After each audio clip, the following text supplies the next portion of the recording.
palavra se encontra na primeira carta de Pedro, capítulo 1, versículos 23 ao capítulo 2, versículo 3.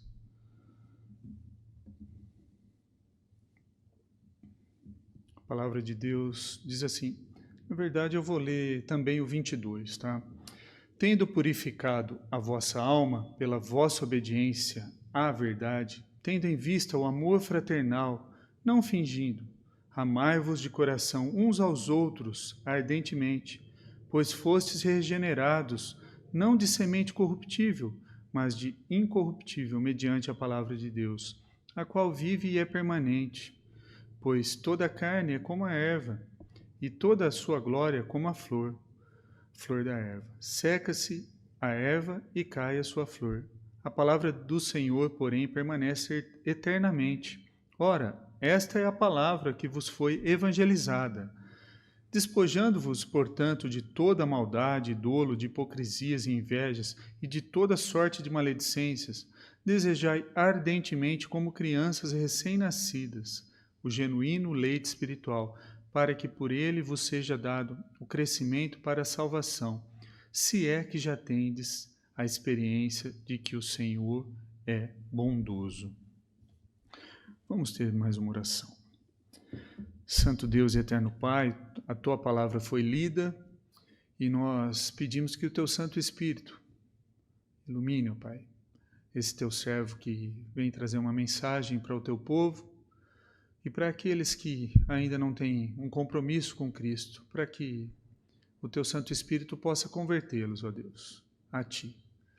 Abençoa-nos, ó Deus, nesse momento, que as distrações dos nossos lares, ó Pai, não sejam empecilhos para que nós possamos prestar um culto da maneira como é devido e que possamos, ó Pai, ouvir a mensagem do Senhor.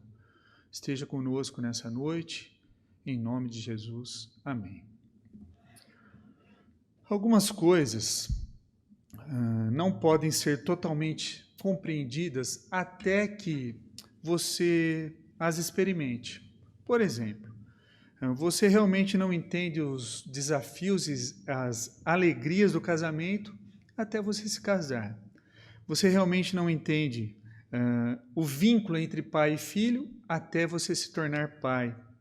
Você não sabe o que é passar por uma cirurgia, quimioterapia ou você ter uma deficiência até que tenha experimentado essas coisas.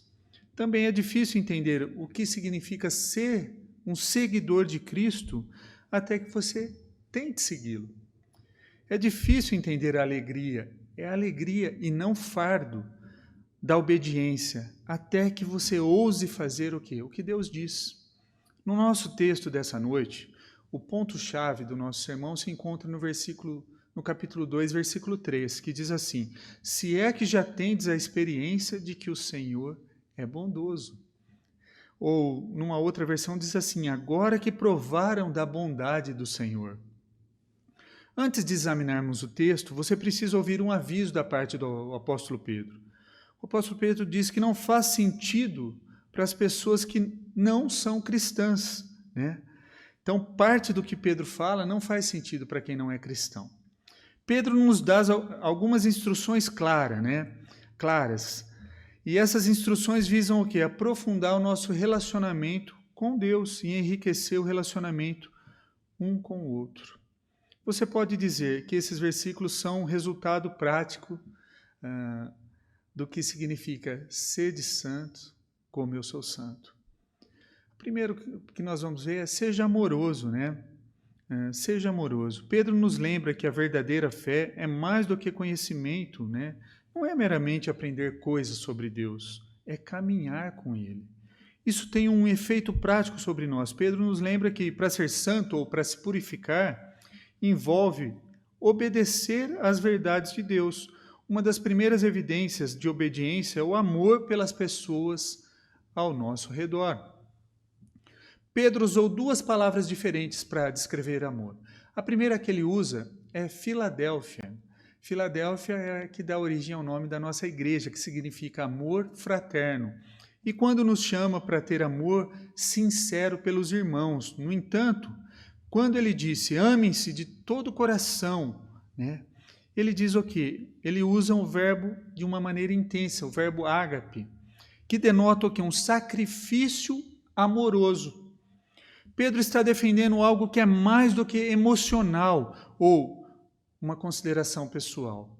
Ele diz que teremos um amor pelo outro que é profundo e se baseia nos valores mais profundos do nosso coração. É um amor que está ancorado em nosso Senhor Jesus Cristo. Pedro diz que esse amor começa com seus irmãos. E eu acredito que ele está falando sobre os irmãos na fé. Quando começamos a amar verdadeiramente, manifestamos esse amor, primeiro com os irmãos da fé. Há uma boa razão pela qual o amor começa com o corpo de Cristo, porque compartilhamos uma experiência comum, em Cristo.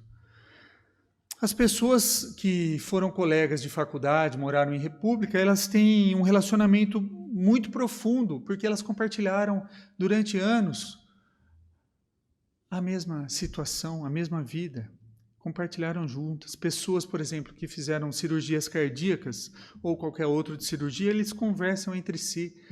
Grávidas conversam muito entre si. Por quê? Porque pode não haver amor, mas tem empatia e uma conexão, porque eles estão ligados por uma experiência em comum. No corpo de Cristo, nós compartilhamos a experiência comum de sermos o quê? Arrebatados das chamas do inferno. Sabemos que não merecemos o favor de Deus, mas fomos o quê? Resgatados por sua graça. É isso que compartilhamos e fazemos o quê? Parte desta família. Porque o Senhor, a quem amamos, quer que nós amemos. O Senhor Jesus disse aos seus discípulos, ele orou para que os seus seguidores fossem um, assim como nós somos um. Na maioria das vezes nós amamos aqueles que são amados por alguém que nós amamos, né? Por exemplo, quando nós casamos com alguém, nós tendemos a amar a família do nosso cônjuge. Se o nosso filho se casar, nós tendemos a amar o cônjuge do nosso filho. Por quê? Porque são pessoas do nosso relacionamento que estão envolvidas no amor que já existe. Da mesma forma, já que Deus ama outros crentes, nós devemos amar também. Por quê? Porque nós somos um só corpo. Quando uma parte do nosso corpo se rebela, nós estamos com problema. É só a gente se lembrar daquela topada de dedo, do dedinho na quina de um móvel. Você sente uma dor incrível. Dói, machuca.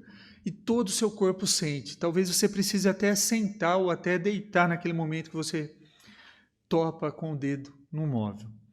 Não podemos ignorar doenças em uma parte do corpo. Isso afeta todo o corpo. E no corpo de Cristo não pode funcionar efetivamente se as partes do corpo estão o quê? Se rebelando contra os outros. Estamos o quê? Comprometendo a saúde da igreja em geral, porque a igreja é o laboratório para a instrução cristã. Se você, por exemplo, estudou biologia, química, física, você lembrará que há duas partes na aula, a teoria e a prática, né? Na teórica você aprende os princípios, na prática, no laboratório, você testa ou experimenta os princípios que você aprendeu na teoria. Nosso relacionamento um com o outro na igreja, ele é o quê? O laboratório. Ele é um laboratório que nós colocamos em prática os princípios que nós aprendemos, né? Que estamos aprendendo. Por exemplo, uma coisa é aprender sobre o perdão, outra coisa é realmente você perdoar a pessoa que senta no seu lugar, né? A gente tem, cada um tem o seu lugar aqui, sentam todos os domingos, quando nós podíamos nos congregar, cada um sentava naquele mesmo lugarzinho. E aí, quando alguém senta no seu lugar, você fica bravo. É aprender a perdoar, porque alguém sentou no seu lugar. Uma coisa é falar sobre compaixão, outra é realmente você chorar com aqueles que choram e se alegrar com aqueles que se alegram. Então, para que você faça coisas positivas, é necessário que você retire o lixo, retire aquilo que está atrapalhando você. No capítulo 2, versículo 1, diz assim: despojando-vos, portanto, de toda a maldade, dolo, de hipocrisias e invejas, e de toda sorte de maledicências. Aqui está um princípio simples. Se você quer fazer algo positivo, isso envolverá o quê? A eliminação daquilo que impede você alcançar o seu objetivo. Pedro diz que algumas coisas que nós devemos o quê? Abordar se quisermos nos amar, né? Imagine que você saiu e comprou móveis para sua casa. Antes de poder colocar os móveis novos, você precisa o quê? Dar um destino para os móveis antigos. Isso é, para a vida também é assim, tá? Você vende, armazena, coloca em outro lugar os seus móveis. Da mesma forma, se quisermos ganhar um novo coração que Deus nos dá, temos que lidar com os velhos hábitos, velhas atitudes e as formas de fazer as coisas. E temos que lembrar que os nossos vícios, eles são extremamente destrutivos para os nossos relacionamentos. Isso é especialmente verdade em tempos de perseguição e pressão, que era o que estava acontecendo quando Pedro escreveu essa carta para as pessoas que estavam forasteiros. Eles se refugiaram para onde? Para as regiões extremas, para a periferia do Império Romano. Então, eles estavam sofrendo perseguição religiosa. Eles não podiam falar de Cristo. Se eles falassem de Cristo, eles seriam mortos. Diferente de hoje, nós estamos isolados para a preservação da vida. Ninguém nos impede de usar os recursos eletrônicos e falar de Jesus. Pelo contrário, podemos falar, trazer uma esperança para aqueles que estão sofrendo diante dessa pandemia que nós estamos vivendo. Então, nossos vícios, eles são destrutivos, né? E isso é especialmente no tempo da pressão. Por quê? Quando nós estamos frustrados ou sob pressão, que geralmente o que nós causamos mais danos nos relacionamentos de quem? De quem está ao nosso redor, porque nós vamos agredir aquele que está mais próximo da gente. Tempo de frustração, tempo de perseguição, sob pressão, nós atingimos os mais próximos. Esses vícios que geralmente se escondem sob a superfície e surgem nos momentos mais vulneráveis, nós devemos atacá-los e atacá-los agora, para eliminar eles das nossas vidas, antes que eles causem grandes danos. E aqui o texto fala, né, para despojar. Despojar é você retirar. Tire de você toda a maldade, todo o dolo, hipocrisias, invejas e toda sorte de maledicências, né? Maldade. O que é maldade? Maldade é uma atitude com ira, com má intenção para com o outro. Esse é o desejo de ver as coisas ruins acontecerem na vida dos outros. Sentimos malícia, né, quando sorrimos secretamente, em vez de lamentarmos. Quando algo ruim acontece com outra pessoa. Às vezes a fofoca, ela é maliciosa. Por quê? Porque serve para colocar alguém em uma situação ruim. Dolo. Dolo é uma palavra que se refere ao quê? Isca ou anzol. No entanto, é a ideia do quê? De enganar alguém com o fim de tirar vantagem dela. Você arma uma armadilha, né, para que a pessoa caia e você engana ela. Então trata de conseguir o que você deseja, tornando a verdade adequada às suas necessidades. Quando nós distorcemos a verdade para atender aos nossos próprios propósitos, nós estamos o quê? Apresentando a verdade, mas não apresentando a verdade, mas apresentando o quê? Uma mentira. Mentir destrói relacionamentos. Outra coisa que o apóstolo Pedro fala para que nós devemos o quê? Despojarmos. Hipocrisia. É sobre ser pretendente. Nesse caso, nós fingimos ser alguém, mas na verdade nós só usamos a pessoa para os nossos propósitos. Essas pessoas dizem todas as coisas certas quando estão diante de você, mas depois te atacam quando você vira as costas ou quando estão longe de você. Essas pessoas são especialmente o quê? Ofensivas, por quê? Porque o ataque parece vir do nada.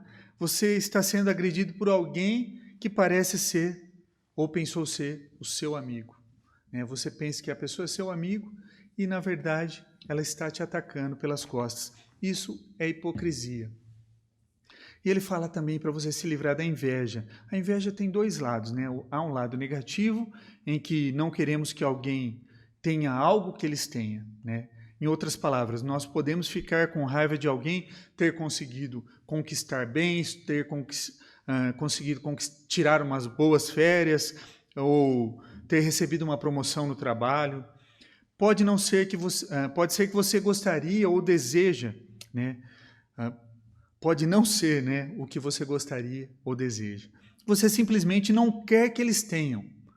Esse é o lado negativo da inveja. O lado positivo da inveja pode se manifestar, né, por um desejo positivo de algo que pertence a outra pessoa. Por exemplo, isso leva nós a querer tirar algo que pertence a outra. Pode ser o emprego, pode ser um cônjuge, pode ser uma posição de influência. A inveja produz um espírito de competição e não um espírito do quê? De cooperação. Maledicência nós cometemos a todo momento. Por quê? Quando nós difamamos alguém, difamamos outro quando nós aumentamos as falhas da pessoa, né, ou distorcemos as suas palavras para quê? Para magoá-la ou lançá-la sob uma luz pública negativa. E é algo que nós cometemos sem perceber. Nós falamos, você não viu fulano? Fulano fez isso. Começamos a destacar pontos negativos daquela pessoa. Isso é maledicência. E constantemente nós nos pegamos falando mal de alguém, sem perceber. A difamação, ela inclui fofocas ou compartilhamento de informações desfavoráveis sobre a pessoa, seja ela verdadeira ou não. Não importa. Se você está falando, mesmo que seja verdadeiro, e vai falar mal daquela pessoa, algo que vai levar ela para o negativo, você está sendo maledicente. A difamação é egoísta. Por quê? Porque ela foi projetada para nos fazer parecer bem e para abater o outro. Então Pedro está falando para que nós nos despojemos dessas coisas, né? Nos despojemos. Sejamos honestos. Nós odiamos essas coisas quando nós vemos isso nos outros. No entanto, muitas vezes, quando é em nós, nós justificamos. Quando nós somos autores. Mas eu não queria fazer assim, eu não queria falar isso. Nós tendemos a nos justificar quando nós somos os autores da maledicência ou de todos esses males que eu disse agora aqui, que nós devemos o quê? Nos despojar. E odiamos ver isso nos outros. Devemos mostrar graça aos outros enquanto somos cruéis, ensinando, né, o que Jesus nos disse, e eliminando essas coisas das nossas vidas. Às vezes é útil contrapor um ponto. Então vamos ver alguns pontos positivos. Em vez de maldade, busque amor, misericórdia e graça. Procure coisas para amar, para admirar sobre uma pessoa, em vez de procurar o lado negativo. Em vez de manipular, seja uma pessoa que fala a verdade em amor. Encontre maneiras de falar coisas duras de maneira amorosa, construtiva. Em vez de hipocrisia, busque a autenticidade. Seja honesto em seus relacionamentos. Isso não é o mesmo que ser mau. Seja honesto com suas fraquezas, e isso ajudará você a lidar com as fraquezas dos outros. Em vez de alimentar a inveja, busque o contentamento, a satisfação. Concentre-se naquilo que foi lhe dado e dê graças a Deus. Trabalhe duro para compartilhar a alegria dos outros. Em vez de caluniar pessoas, trabalhe para edificar os outros. As outras pessoas através do quê? Numa palavra de encorajamento. Trabalhe duro para compartilhar a alegria dos outros. Os pontos fortes. É impossível amar quando esses vícios ocupam as nossas vidas. Quando nós buscamos virtudes, o amor é um subproduto natural. Tem muitas pessoas que, por inveja, por esses motivos que nós acabamos de ver que nós devemos nos despojar, ela parte para cima, parte para o ataque, parte para a destruição, e ela não mede consequências. Mas quando, na verdade, ela está precisando de um encontro com Cristo, um encontro com aquele que liberta dessas coisas. Aspiração, nós precisamos aspirar. Versículos 2 e 3 do capítulo 2 diz assim: desejai ardentemente, como crianças recém-nascidas, o genuíno leite espiritual, para que por ele vos seja dado o crescimento para a salvação, se é que já tendes a experiência de que o Senhor é bondoso, né? Como nós vimos numa outra versão, agora que provaram da bondade do Senhor. Este parece ser um princípio implícito. Seguir apaixonadamente o quê? O caminho de Cristo. A palavra aqui é forte. É o desejo que nos consome. Se você já esteve numa situação em que queria algo seriamente, eu acho que todos nós já, né? Talvez realmente você quisesse um relacionamento com aquela garota ou com aquele garoto. Talvez queria um carro, uma casa, você desejasse uma roupa de uma marca, um tênis daquela marca, uma bugiganga, né? Um aparelho celular de uma marca ou de outra, né? Talvez você desejasse ter uma posição de autoridade. Às vezes nós podemos querer tanto alguma coisa que os outros diriam que nós somos o quê? Obcecados por elas. E quando isso acontece, nossos pensamentos e conversas, por mais que estejam diferentes, eles voltam para o nosso foco, o objeto da nossa afeição. Mesmo que enlouqueça os nossos amigos. Às vezes, tornamos tão obcecados que fazemos algo tolo, pecaminoso e até destrutivo. Pedro diz que devemos ter esse tipo de paixão implacável pelas coisas de Deus, desejar ardentemente, né, as coisas de Deus, ele fala. Ele ilustra isso como um bebê, né? Vocês já viram, né, um bebê quando está com fome. O que o bebê faz? O bebê usa toda a força do pulmão dele e chora, até que ele seja alimentado, né? E quando o bebê chora, né, os pais são novos, aí os pais vão tentando descobrir por que o bebê está chorando. E aqui ele fala do leite, né? Quando o bebê chora, independente se é conveniente, o ambiente que os pais estão, independente de onde que é, o bebê chora porque ele quer aquilo.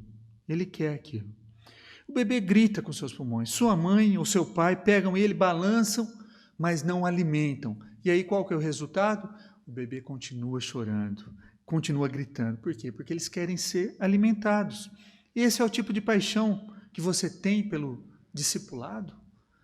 Nós falamos sobre querer crescer no Senhor, mas não dizemos que não temos tempo ou não temos energia. É assim que você quer crescer no Senhor? Você vê como engano se insinua em nossas próprias justificativas? Como desejar ardentemente? Eu vejo os irmãos falando na internet, a igreja podia fazer isso, podia fazer aquilo, a igreja somos nós.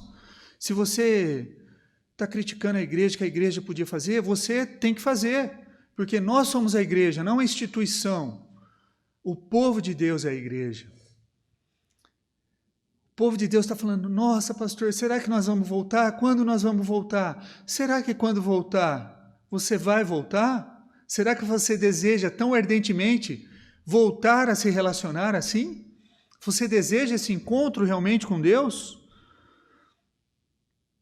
Pedro nos desafia realmente a desejar um relacionamento profundo com Deus. E é isso que nós estamos vendo nessa noite, né? Nós estamos estudando isso. Como, né? Alegria no relacionamento com Deus. Nós devemos ter uma alegria e não um fardo. É isso que tem que ser uma alegria, não pode ser um fardo. Servir ao Senhor, seguir ao Senhor, obedecer ao Senhor deve ser alegria e não fardo.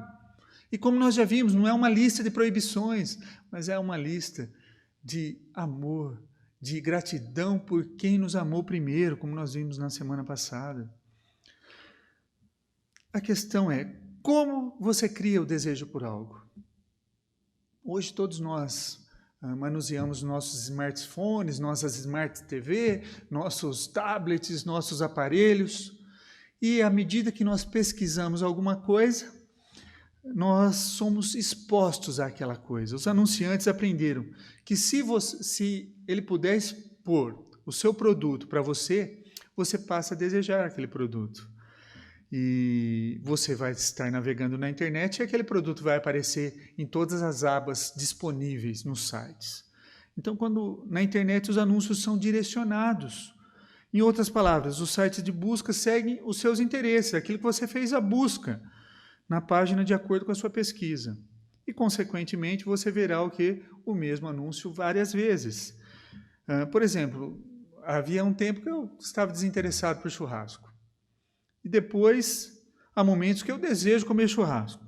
Houve um tempo que eu parei de tomar café. Agora há momentos que eu preciso de uma xícara de café. Alguns momentos você pode dizer a mesma coisa sobre chocolate, comida japonesa ou outra necessidade qualquer, né? O aumento da exposição leva a um maior apetite. Imagina você no momento de fome e aí você começa a ver um anúncio de um bife, um anúncio da comida japonesa, um anúncio de uma comida preferida, da pizza. E aí a sua fome vai sendo aguçada e você vai tendo o desejo por aquele alimento. E é assim que funciona os anúncios da internet. É assim que funciona. A exposição vai gerando o desejo em nós de algo. E eu acho que é da mesma maneira em nosso relacionamento com Deus. Nós desenvolvemos um desejo por uma exposição regular à palavra de Deus e ao povo de Deus e às prioridades de Deus.